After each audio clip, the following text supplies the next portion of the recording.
make sure you hit stop recording. Okay. Thanks, Adam. Thank you.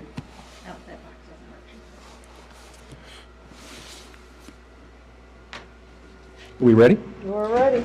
Okay, good evening, everybody. I'm sorry for the technical difficulties, but we have gotten through that, and we're ready to start our first of two events where we meet the candidates. And this evening, we're meeting our two candidates for the position of mayor. And the format is that Pam is going first with the first question, and then we will alternate candidates with the questions, but each will have a chance to respond to the question. So first, Pam, we'd like you to introduce yourself to everybody, please, for those that don't know you. I am Pam Corman. I have been married to Kendall for 34 years, I believe it's been. We have two children, Cole, who is with us in our company, and our daughter Chantel lives in Canby. So Kendall and I have owned a construction company since we moved back here in 1993. Shortly after that, my sister and I owned the floral shop in town. I've been on several boards. I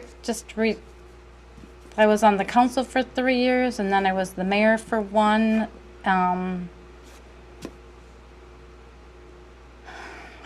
I guess that's about it. Okay. Tony, tell us about yourself. Well, first I'd like to thank Per and Tara from the paper for sponsoring the event, and Tom for moderating the event.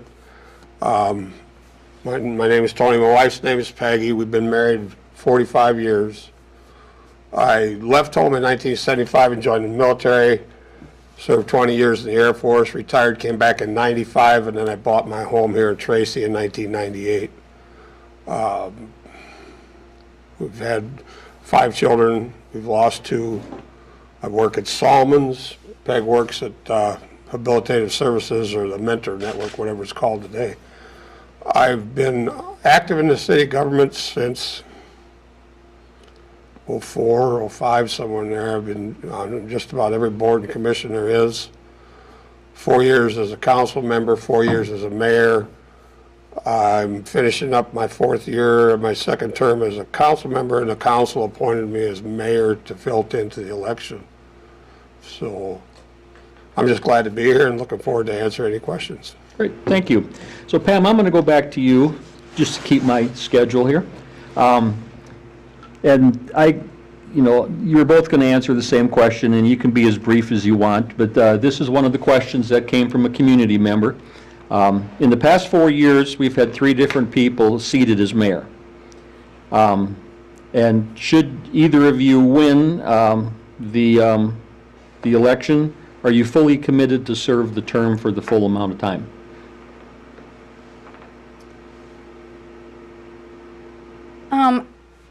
Absolutely. It's, I'm like, want to lead the council along, as far as like to progress the city to where hopefully it's going, because it's going on a good roll. And I'm committed to doing what is required of me of my term. Okay. Tony, your turn. Definitely.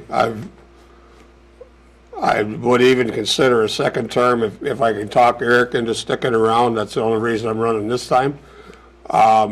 It's the change in the city government that's happened over the last few years, and as you noted, with 3 different mayors in 4 years, it doesn't help the progress of the city. And I'll stay for 2, and then we'll play it by ear after that. Okay. Both of you are familiar faces in the community, yet there's many people in the community don't know who you are. But a lot of people think that they know you.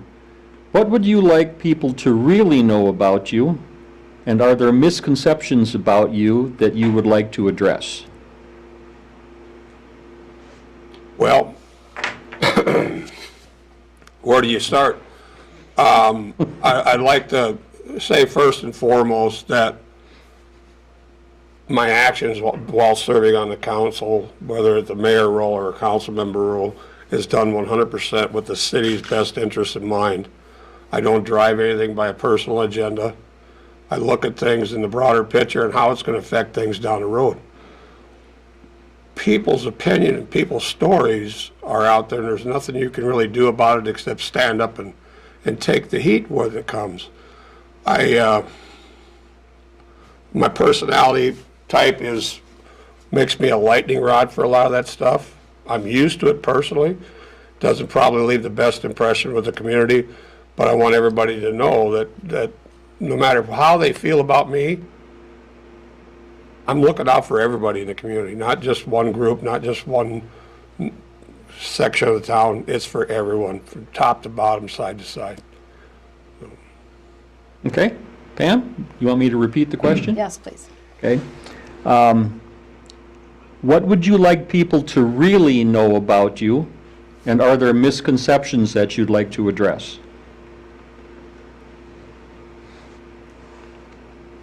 I guess what I want them to know really about me is that I feel like that when I was in the role that I was an ethical leader, and like Tony said, I too, and I think we all have the city's best interest at heart.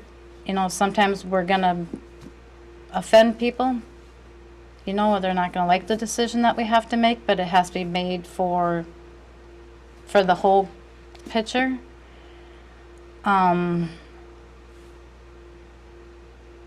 As far as like, what the other part of that question was, what people, Are there misconceptions about you Misconception? you'd like to have addressed? you know, honestly, I don't really know if there is any. Okay. Okay. All right, thank you. I'm going to go back to you, Pam. Both of you have held the position as mayor, either as an elected mayor or appointed. So what's your takeaway from that experience, and how will that help you going forward?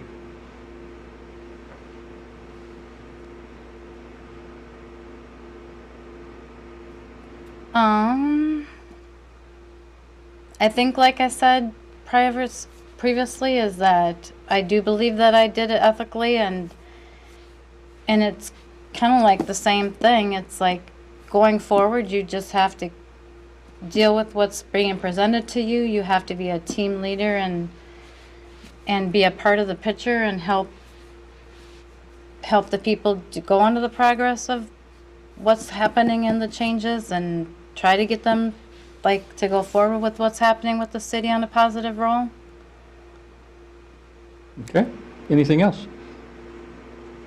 No. Okay. Tony, what takeaways from being mayor are going to help you in the future? What will help you going forward? Well, the biggest takeaway from the position is to take the necessary time to investigate everything, to make sure that you've had all the information you can get, and then work together as a team and do some consensus building before you just jump in and make a decision without looking at all sides. A lot of the decisions that the council makes and a lot of things that happen in life are similar, where the outcome of a single decision can affect more than one thing. And you have to be cognizant of that before you just flippantly make a choice on something that can affect so many other people. That's the biggest takeaway I have. And I think I have the ability where I can see the whole picture and how things interact with each other. I mean, you can't just build a industrial park and expect jobs to come. You can't just build houses and expect people to buy. You have to look at it all in the big picture and see how they all interrelate. And that's my biggest takeaway. Okay. Tony, what would you consider to be your key strengths that you would bring to the position of mayor? Resolve, honesty, willing to stand in and face whatever comes, and get everybody working together to get whatever issues are up solved and keep things going on the right track. We've really, the council we have currently has really come together, and they're really pulling together. And you can't say it's any one person's did that. It was done collectively, and Eric is part of that team and has made a big difference So working with people and listening to people and then making a decision, I think, is where my resolve and my determination comes from. Okay. Pam, what would you consider your key strengths to be that you would bring to the mayor's position? I would say honesty, being able to listen, being able to bring forth what the concerns are from the citizens of Tracy, the ability to use the resources that we have to research a particular thing that comes up. Anything else? No. No? Okay. So Pam, I'm coming right back to you with this next question. Now that you've had the experience of being mayor, if you could write a job description for the mayor's position, what would be the first 3 items on that job description? Team leader.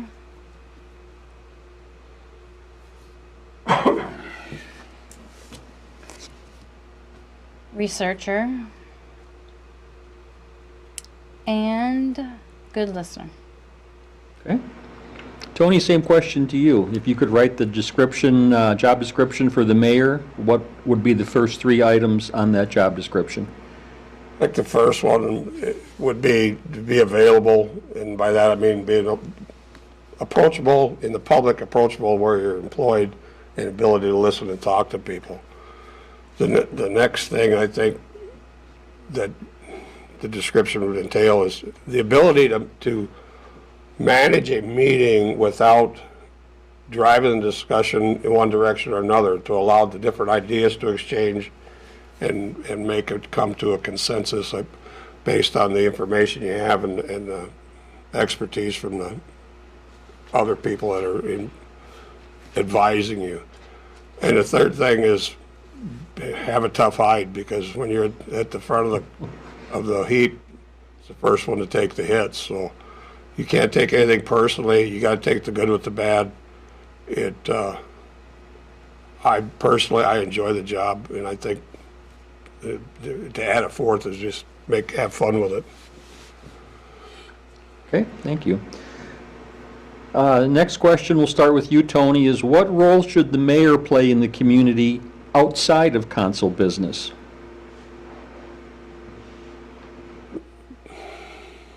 Should be available, should try to attend as many events as they possibly can, should know what the boards and commissions that are under the city's control are doing, and if they need any assistance or direction, to make sure you can provide the resources.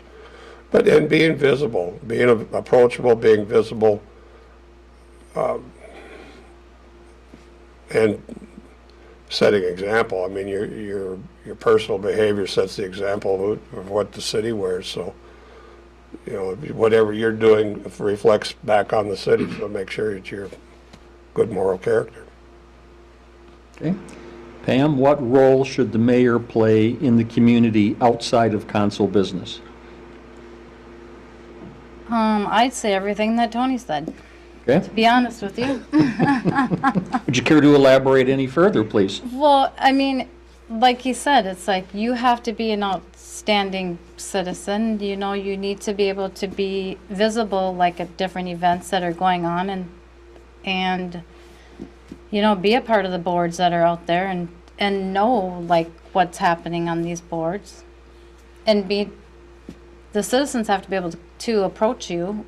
And Tony can attest to this, and when you are the mayor or when you're on the council, they do call you and they approach you, and so you have to take that with a good listening ear, and then research what they tell you and bring it back to the council, and that's your job, is to bring back what the people are wanting to you know, to communicate with us, to bring it back to all of us. So I'm just going to add something quick to this question, and I'll go back to Tony on that. Should the mayor play a role as community cheerleader or champion of development? Which direction does the mayor go? I mean, we have committees that are responsible for that. So What's the mayor's position in that? I was gonna ask if I could go back to that. You're supposed to be, in my mind, as the mayor, you're supposed to be the champion of the city. You're supposed to look for any opportunity where you can talk it up, sell it, make it, where someone would want to be here, stay here, and do business here. And the other half of that is when you hear the rumors going around or stories going around, you need to throw the water on it right away and stomp them out. It's really detrimental to the community as a whole when some people go off with half a story and start spreading it. It's awful hard to stop, but you got to try. So you have to sell the community as a whole, be it housing or schools or hospitals or parks or churches or whatever, but you have to be ready to defend it as well by stomping out any rumor. Okay. Pam, would you like to add something to that, please? You know what I would add to that is it's like, and probably all of us, I would love to see the city go back to having pride that you're from Tracy. And like what Tony said, it's like, because you tell people you are from Tracy and you get this down vibe about the whole thing. So it'd be nice to have the city have the pride that they're from Tracy. Have community events where they all like take part together in things, kind of like the National Night Out. Mm-hmm. When the whole city comes together for an occasion like that, it just gives everybody a sense of like community pride, and it'd be nice to see more of that. Okay.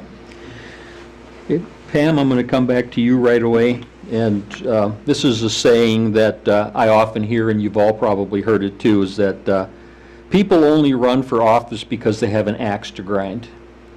So the question is, what's your axe? Or in other words, what is your personal priority for the city this coming year? I don't feel like I have an axe to drive. I just want to be a part of bringing the city back on the roll that it was, and part of like the community and the council and all of us like bringing it back on the ride that it was, so we can make Tracy great again. Okay. Tony, what's your axe? I mentioned it earlier tonight. I'm running for the position. Eric made the commitment to the community. I made the commitment to Eric. I think it's important that we have some continuity in that field. When I first ran for the city council, I had was no way hiding the fact that I wanted to get the sewer and infrastructure taken care of. We're there, we're in the middle of it now, so we're neck deep in that. So right now, I just want to make sure that I can be here to support Eric and keep the community going the direction we've got it pointed. I think we're going the right way now, and I'm looking for greater things to come in the future. Okay, thank you. Tony, I'll come right back to you. What are the two biggest issues, in your opinion, what are the two biggest issues facing the city in the next 2 years? And I want you to elaborate on those issues. Debt. We're sitting at last time I looked, with 185% of our tax capacity, which boils down to the fact that we have no room to tax on the properties to speak of anymore, that they've gotten so high. So we need to control some of that the best we can. And at the same time, we need to put the brakes a little bit on the sewer project in order to make the long-term debt straighten out. And they can do this, and I think the EDA has stepped up to it and has really done a good job out in the Broad Acres area. We do this by building new houses or new businesses, and that spreads the tax base about. It makes it a little better for everybody. So we have to come up with a way to continue building homes, to continue supporting and building businesses, and to continue getting any vacant businesses open for some purpose, while at the same time keeping an eye on spending and what we're doing in order to get our infrastructure under control and keep our debt under control. I think it's tap the brakes a couple times and we'll be fine. Okay, so debt, debt, and debt covered the first three items. Is there another issue facing the city that you'd like to address?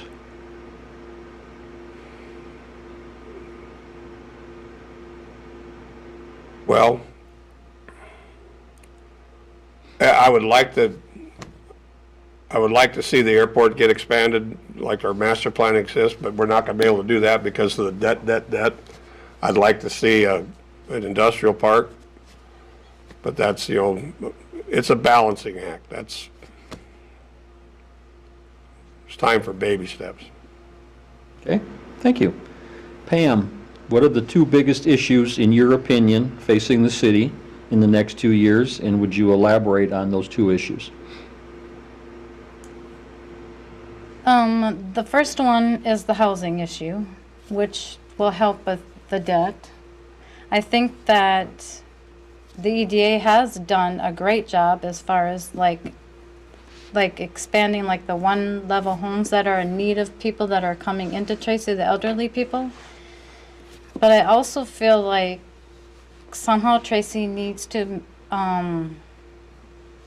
figure out a way to be able to make affordable single-family homes that people are wanting. The single-family homes that people are wanting, with the couple-car garages and the, bigger floor plans than what some of the houses are out there. And I think when we're able to bring those housing to people, because Tracy is a great place to move to, because it has all these amenities, that you're going to end up being able to take some of the debt down, because you're going to end up with more people on the tax bases and more people in towns, and hopefully somehow we have to be able to try to figure out how to get more businesses in here to be able to take some of that debt too. Okay. So was that both issues, or was that? That was kind of both of them all the Kind same of both thing. in one? Okay. Okay, Pam, back to you. Even the best laid plans tend to get run off the rails from time to time. Tell me about a time when things did not go the way you thought they would, and how you handled it.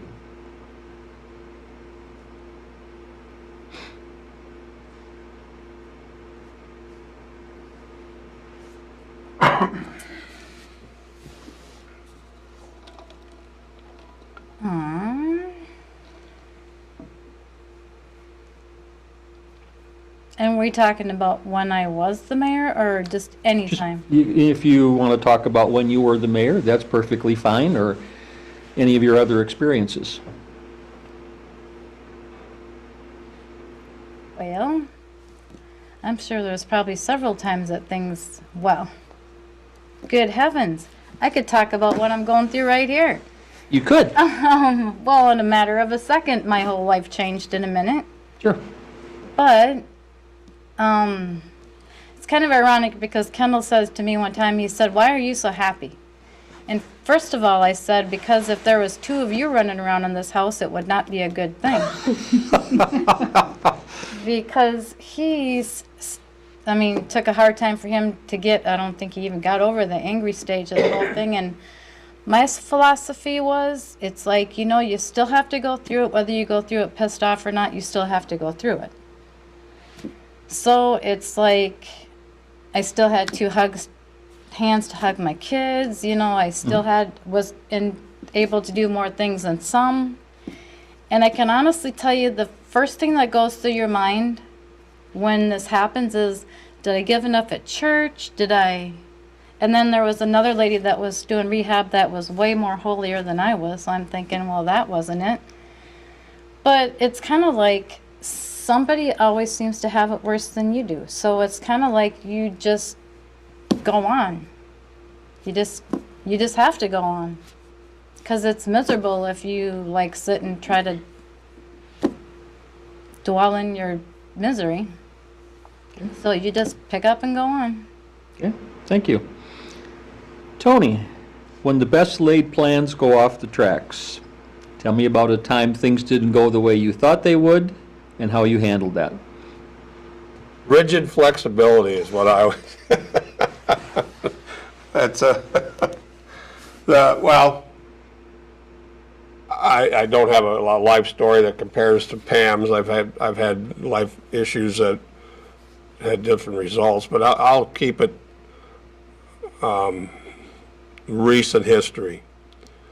And that was this fiasco that we went through a couple years ago, or almost 2 years ago now, or maybe just anyway. It's when you gave somebody some information to act on and they didn't act on it the way they said they were going to, and then turned around and attacked a couple members of a board.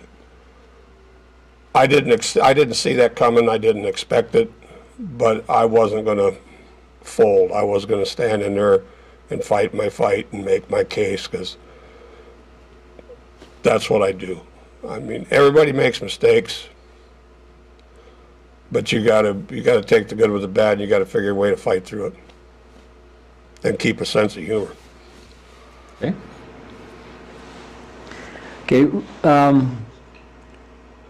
one of you brought up the industrial park in our conversation, and there's been talk about the need for a new industrial park for years. And actually, 4 years ago when we did this interview process, there was a semi-quasi commitment to, yes, we need a new industrial park, and we're still at square one. So do you believe the city needs a new industrial park for business development? And if so, how do you recommend that the city pursues that? Well, that's another one where you could do it in baby steps. There's still some lots available out in our current industrial park that could be developed for local business. It'd be a small spec buildings. You have to sidewall height and occupancy in order, because of the airport. But just to abandon that spot that we've already developed, to me, is not a good idea. Then you could take some of that money from that development, tie it up with some deed money, and then locate a place. And I know the discussions have been made for different sides of town, but fill what we have, and then through what we make off those sales and what we can get through deed to develop it, go to another spot hopefully with a partner that wants to open something in it. I mean, even if it's just a large freezer operation or whatever, there's all kinds of options, but we need to fill what we got.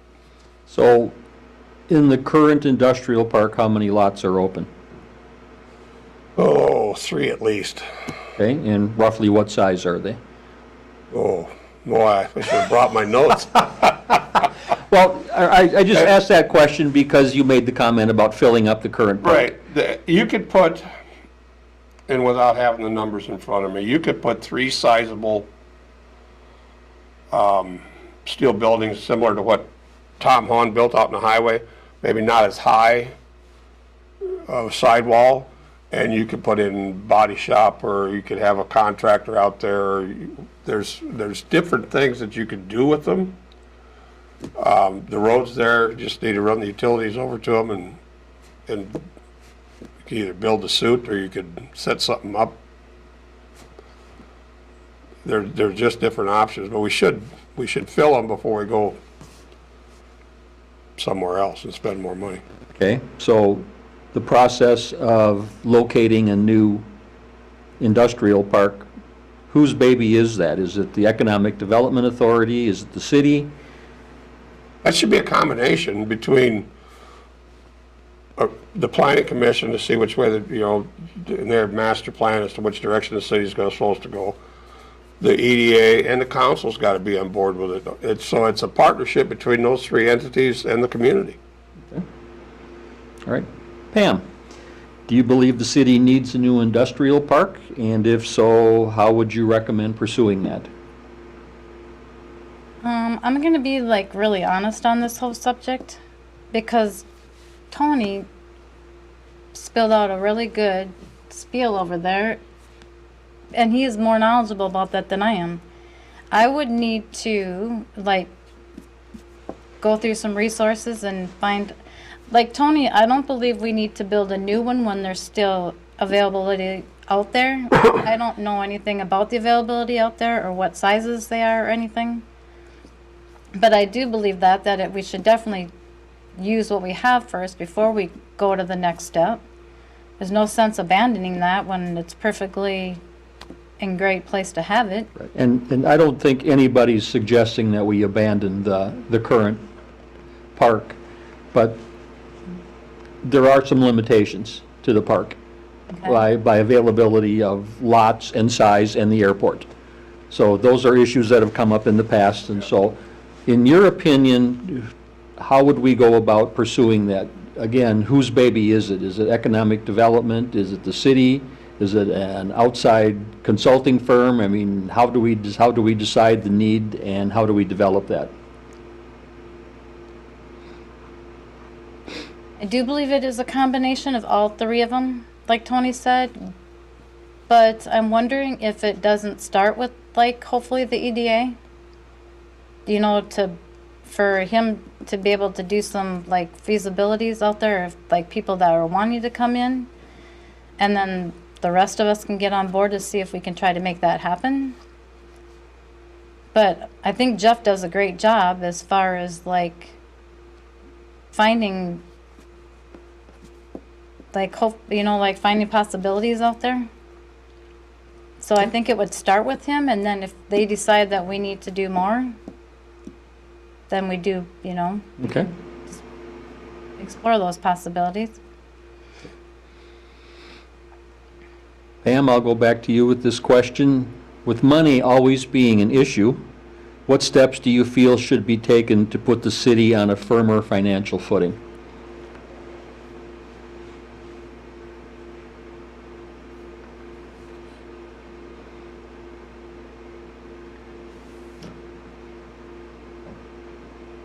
I don't know so much. The city, I think, does a great job as far as, it's like, we don't overspend a lot. We're always, like, it seems like even back when I was on the council, it's like you're always trying to cut down the budget. I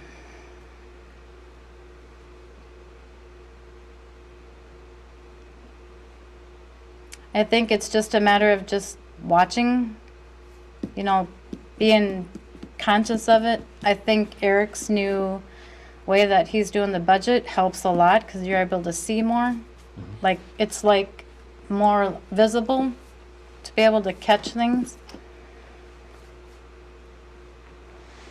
And I would agree with that. I've seen what the new system could do, and I think it's great. Anything else you'd like to add? No. Okay. Tony, what steps do you feel need to be taken to put the city on a firmer financial footing? Well, to echo the changes that we're implementing this year going into next with the accounting side of things and the ability for the department heads to better track their spending, that's one big step. It truly is. It goes back to, we need to increase our tax base in order to get the financial footing better, so we need to come up with ways through private and public partnerships to build more housing and get those on the tax rolls. And I think we've got a good game plan going forward with that. Any more commercial properties that we can get, then we need to get that going too. And then tap the brakes and keep an eye on our current spending and what we got to do and what our debt load is, and plan for it out in the years out and coming up in front of us. We can't just keep spending and then all of a sudden realize that we can't make our bond payments. So we have to keep an eye on that. Those are the biggest things. Okay. As you both know, the current national and state election cycle is more divisive than ever. In the last 2 years, the city has had several of its own issues raised that divided the community, and there's some division still today. With the election of a larger city council, the chances of a polarized city council with competing agendas is going to go up. How would you handle this potential issue? And we'll start with Tony. You have to listen first. You have to get them to talk to each other, and you have to steer the discussion towards a consensus. you're never going to get 100% rid of the difference of opinions, but you've got to get them to understand that you can disagree and still work together. You got to get them to understand that just because you disagree, one person isn't right and the other person isn't wrong. It's just you disagree. There's some voids that you can never fill, and they have to understand that by that disagreement alone doesn't mean you got to stop progress and have a fit about things. You've got to work together. You've got to. That's why I encourage it, and I'll take the minute now to say it. I encourage anyone running for council right now to make sure that they attend the training that's made available through the league to help them learn what they can do, what they can't do in consensus building. But that work towards consensus and allow them to speak, because stifling their opinions doesn't solve anything. But allow them to get it out and have a good debate about it, and then sit back and make a good decision. Okay. Pam? I would say,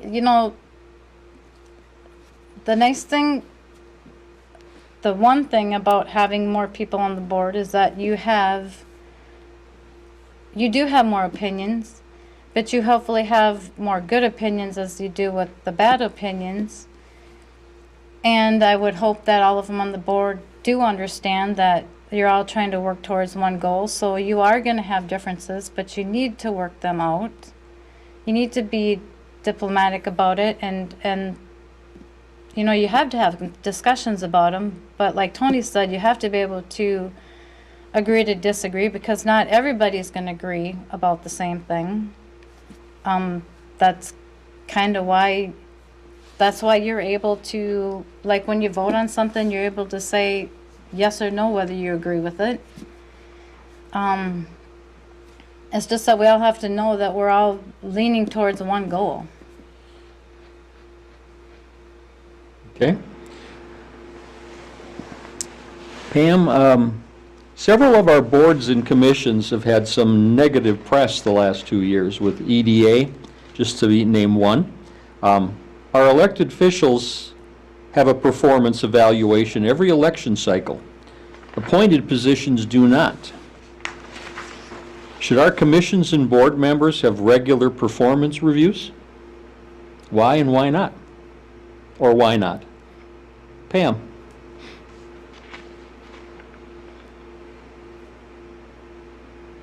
You want my honest opinion on that? Yes, that's why we asked the question. I'm like, you know what? It really wouldn't be a bad idea, actually.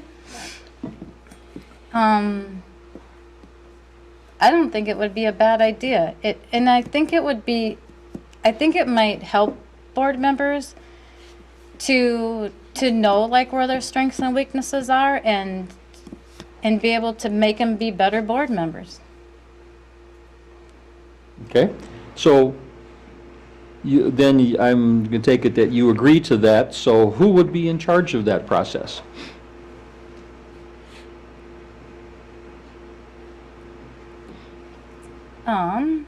Well,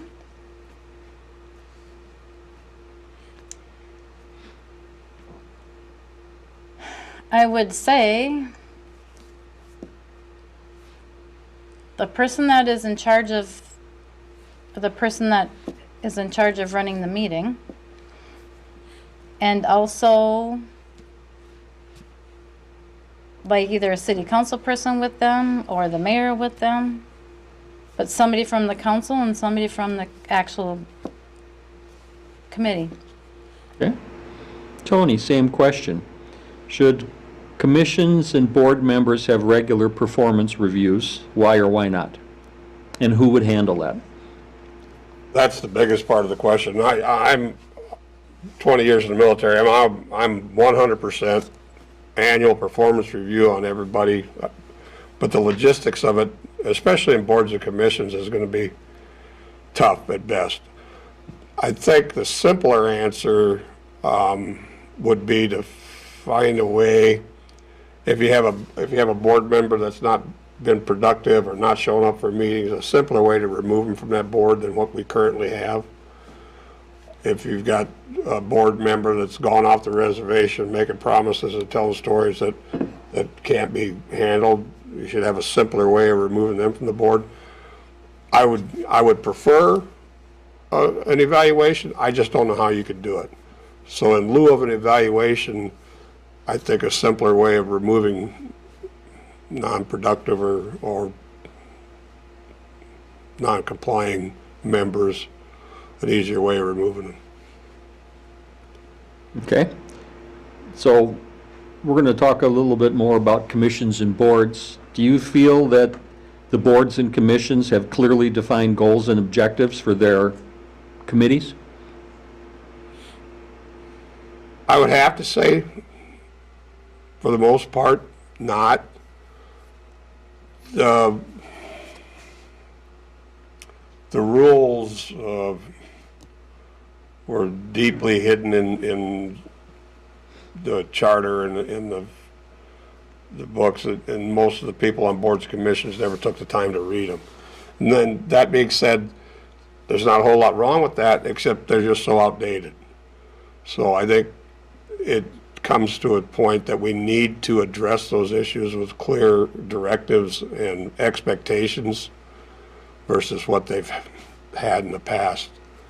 It'd make a big difference. You know, we don't need one board running off checking ordinances on fences or stop signs when they're supposed to be focusing on parking lots and windows. I mean, just the bad examples, but just the differences between them. They need to have a clear set and defined area in which they need to operate, and you have to have some clear expectations from the council as to what they want from those boards. Pam, same question to you. Do you think that, have you served on a board or one of our committees? Yeah, the planning. Planning Commission? Okay. Do you think that the boards and commissions have a clearly defined set of goals and objectives?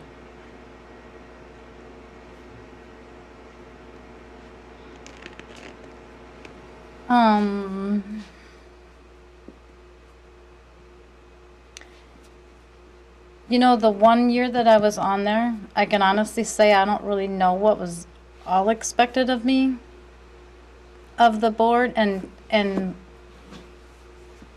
but maybe most of it, like Tony said, is like, I don't know, like he said, it's like, I think it is a little outdated as far as like what is expected of each person on the boards. So I think it does make a lot of sense to make sure that every person on the board and committees should read what their actual job description is on that board and see if there is a more updated version of what they're supposed to be doing. Okay. One of the questions that I asked 4 years ago, or that was asked 4 years ago, was, are any of our commissions or boards obsolete? Or do we need to create a new board to address a certain issue within the community? We'll start with you.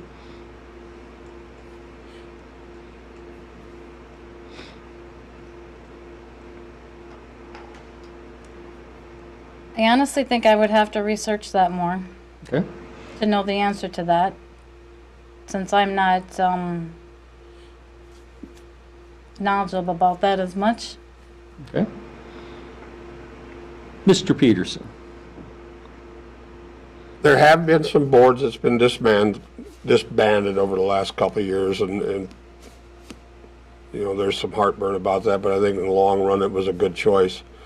And the council has the authority, if a certain project or issue comes up in the city that needs to be looked at individually, they could constitute a board or commission to tackle that issue. I'll use the liquor store board as an example. That's not a permanent committee. It's for that transition period from where they were to where they're at.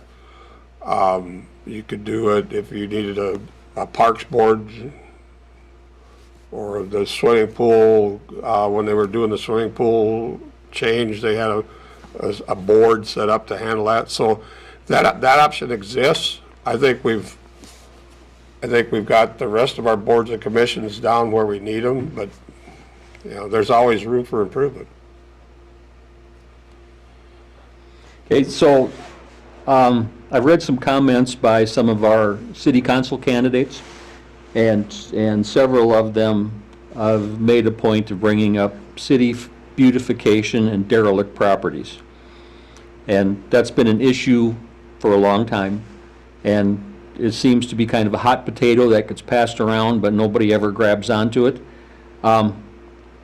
So, Tony, who should be responsible for that when our issues are brought up on city beautification or derelict properties?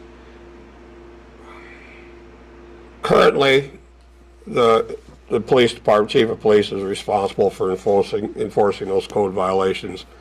And I'd like to give Jason a pat on the back. He's done more in the last couple of years as far as code enforcement than has been done in the past that I've been on the council. So we're on the right track.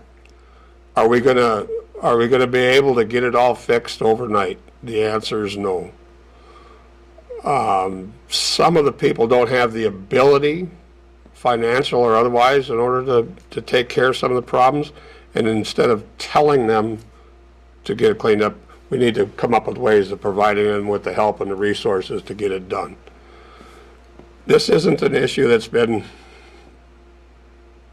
has gone away or never been around. When I left in 1975, there was 2 houses on 2nd Street right across from the park that when I retired, I figured they'd be down.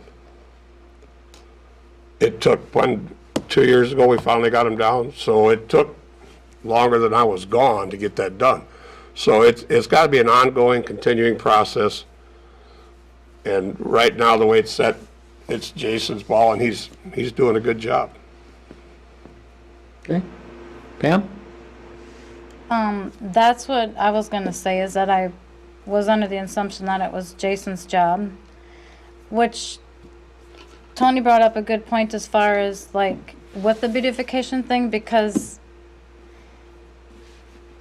you know, you drive through Tracy and there is a lot of problems. So maybe with that, maybe we should try to get those people connected to like church groups or somebody that can help them do that. So that's just maybe a tool that we should be using when they find a violation, and if they can't do it themselves, that maybe we can get them some help that they can to get it cleaned up. Okay. Last couple of questions has to do with the multi-purpose center. In reading the article in the paper, you know, the senior citizens dining has been basically shut down during this COVID, and the gist of the article to me, as I read it, is that would be relocated somewhere else. And the idea that we would have a restaurant in the current multi-purpose center. You support those ideas, and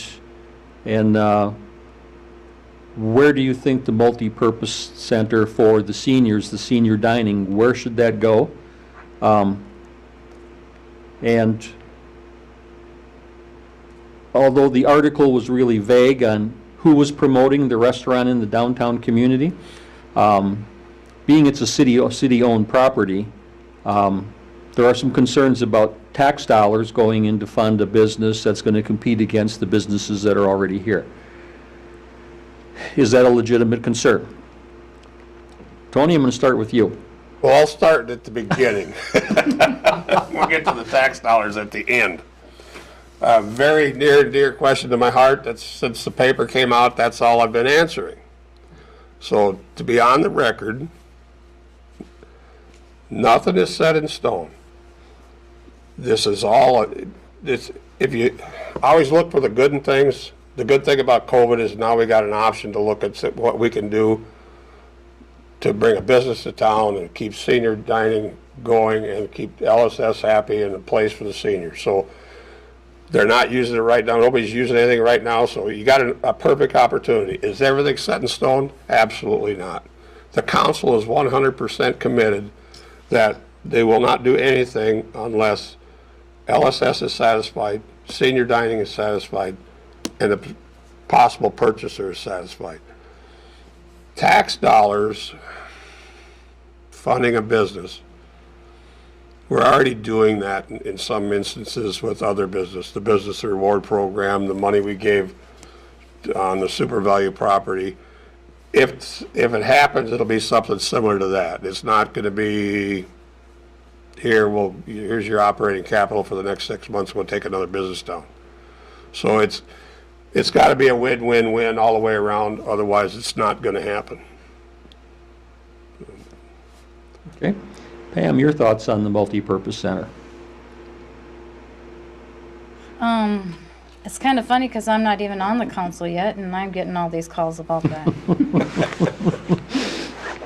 So for me to answer the question on that, it's like I would have to do some more research because I'm getting like different sides of it. So I don't know like when it all started, like whose equipment's in there for sure. I just got hearsay from bits and pieces. And like what the building was supposed to be used for. I do think that it has to be a win-win for all three. It would be a win if there was another business in town, but it only can be a win if the senior dining is happy first, and then LSS, because that entails the seniors. Because the seniors, Tracy is made up of a lot of seniors, and we need a place for them to be able to gather. And we need to be able to be concerned about their thoughts and what the needs are for them in the community. So there has to be a lot of thought into that building, and there's got to be a lot of all those things that have to be satisfied before I think they're able to do anything. And as far as the tax dollars going into it, I'm not really sure about like what tax dollars they're thinking about putting into that as far as the city tax dollars. But do you know? Like nothing's set in stone. You can see probably the same things that other businesses have received, and nothing much different than that. But there's nothing. I can't answer a question because I don't know what the answer is yet. We're still working on it. Okay, well, the article did raise lots of questions, Yep. and henceforth the reason for asking. The final questions, I'm going to let each one of you ask the other a question if you wish. If not, that's perfectly fine. But is there something you'd like to ask each other that you haven't discussed or you have curiosity about, or? I don't think there's anything that. No, I think you've asked them all, to be honest with you. I don't know what else where else to go with it. Yep. Okay, I'm going to let Pam start this. You're going to be given 2 minutes to address the community with your thoughts, why you consider yourself to be the better candidate, but you get 2 minutes to plead your case.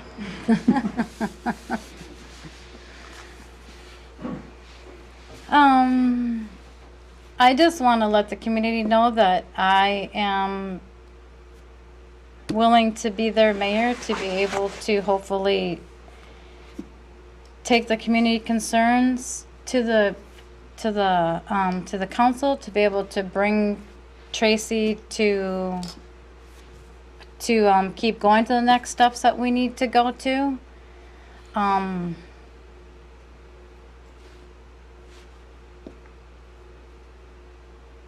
I should be able to spill out more here, shouldn't I? But I'm kind of at a loss of words right now. Like, you know what?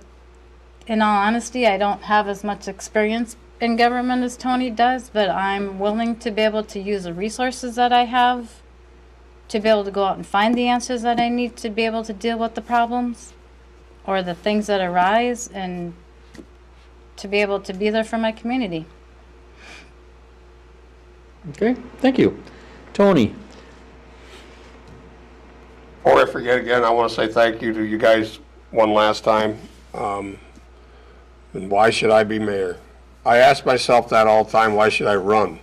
You know, that I seen on the sign that the Lions have out in front of subway every now and again is, if not you, then who? So, I'm willing to serve. I know what I'm doing. I know there's been toes that feel like they've been stepped on. I apologize for that. My heart is in this community. And it's something I feel I'm called to do. I want to help. I really want to help Eric go through the next couple of years. I really want to help this new council get on their feet. If it's possible to have four more people show up that's never served before. So unfortunately, I'm the one with any length of experience, and that goes against what I said when I first started with term limits. But I did take a 2-year break. So if you want me, I'll be more than happy to serve. If not, I fully understand, and vote. Don't stay home. Amen. Vote. Okay, thank you very much, both of you. This was a lot of fun.